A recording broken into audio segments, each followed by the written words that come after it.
I'm going to share a fun fact about a plant that you probably all know, even those of you who don't know anything about wild foods or foraging. And it's this plant here, which has many different common names like goosegrass, cleavers, sticky grass. And before I share this fun fact with you, I can also tell you that this plant is actually edible. What you want is the young tops of the plant like this.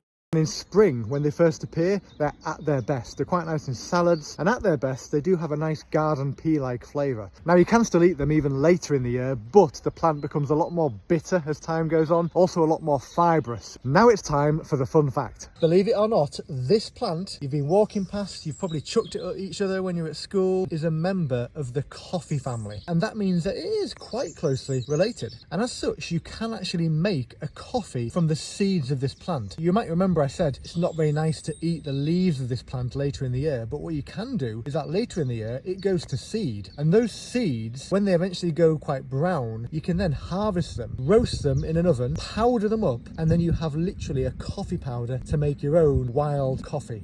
It's very similar in taste and flavour to coffee. The seeds of this plant does actually contain a small amount of caffeine, and so the coffee that you can make from the seeds of this plant does actually even have a little bit of caffeine in. Not as much as proper coffee, but nevertheless some. And for me, dandelion coffee and the coffee that you can make from the seeds of this very plant are the two best wild coffees.